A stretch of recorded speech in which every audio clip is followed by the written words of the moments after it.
అసలు అసెంబ్లీలో టైం అంతా బర్బాద్ చేయటము, ఒకవేళ హుజరాబాద్ ప్రజల కోసం కొట్లాడరా బాబు నువ్వు అని అసెంబ్లీకి పంపితే అక్కడ ఆ సిపి గారిని మతం పెట్టి తిట్టడమే కాకుండా ఏం అలిగేషన్ ఎల్లందులో ఫైరింగ్లో సిపి గారి వైఫ్ వాళ్ళ భార్య వాళ్ళ ఫ్రెండ్స్ అంట ఫైర్ చేస్తే ఒక వృద్ధ మహిళకు తాకిందని ఒక అలిగేషన్. నేను చెప్తాను అసలు అక్కడ జరిగింది ఏంటంటే ఆ సెప్టెంబర్ 20th 21st 23rd మధ్యలో అది ఎల్లందులలో పోలీస్ ట్రైనింగ్ కోసం ఆ ఫైరింగ్ రేంజర్ యూజ్ చేస్తారు, ఎప్పటి నుంచో యూజ్ చేస్తున్నారు. మిస్టేక్లా ఒక వృద్ధురాలికి చెవులకు ఇట్లా టచ్ చేసుకుంటే వెళ్ళిపోయింది. అది ఇన్వెస్టిగేషన్ అనేది డీజీపీ దాకా వెళ్ళింది.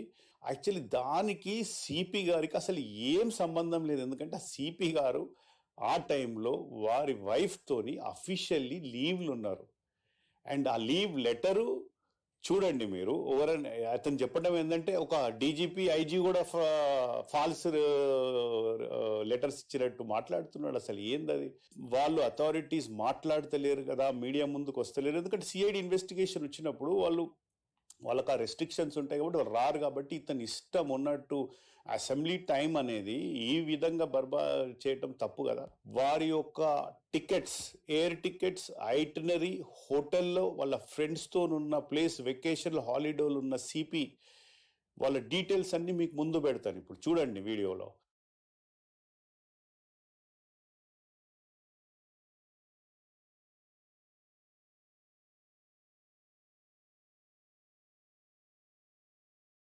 ఫోర్త్ వన్, ఇది అలిగేషన్ కాదు, కానీ మీకు ఇతని యొక్క నేచరు, ఇతని యొక్క తత్వము, ఇతని యొక్క ఎట్లా అబద్ధాలు ఆడతాడు ఒక విషయాన్ని అనేది చెప్పేందుకు ఒక టాపిక్. కొన్ని ఇంటర్వ్యూలో చూసినాము 1000-2000 కోట్లు మేము గోల్డెన్ స్పూన్తో పెట్టినామని. సో వీళ్ళకి యాక్చువల్గా ల్యాండ్ ఉన్నది 32 ఎకరాలు వీణవంకలో, అండ్ ఒక 2 గ్యాస్ స్టేషన్స్, అందులో తిరుమలగిరి అది గవర్నమెంట్ ల్యాండ్.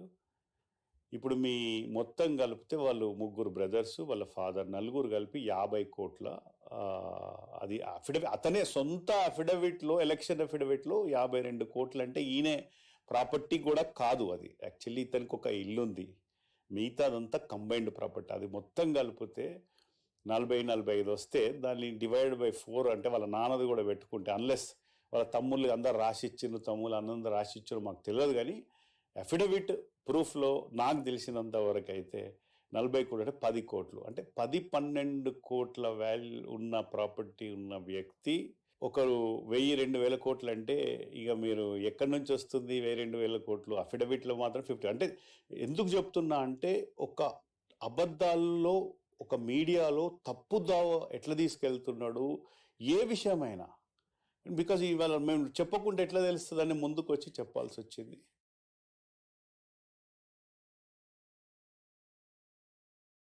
మన కోర్ట్ ఆర్డర్స్ ఉంటాయి, మాకు సెన్సర్స్ ఆఫీసర్ సపోర్ట్ చేసిండ్రు, మనం సపోర్ట్ చేయకుండా మనకు ఏం వాల్యూ ఉంటుందనే ఉద్దేశంతో వచ్చినాం. మళ్ళీ ఇంకొకటి, అసలుకి ఆ లెటర్ ఇచ్చింది కొండా సురేఖ గారు గవర్నమెంట్లో, ఎండోమెంట్ కమిషనర్ హరీష్ గారు గవర్నమెంట్లో ఉన్నారు. నేను పోయి కోర్ట్ ఆర్డర్ తెచ్చుకున్నా, అందులో సీఎం గారిని పట్టుకునే, అసలు సీఎం గారు రేవంత్ రెడ్డి గారికి ఇలా సంబంధమే లేదు. ఆయనను తిడితే కేటీఆర్ గారు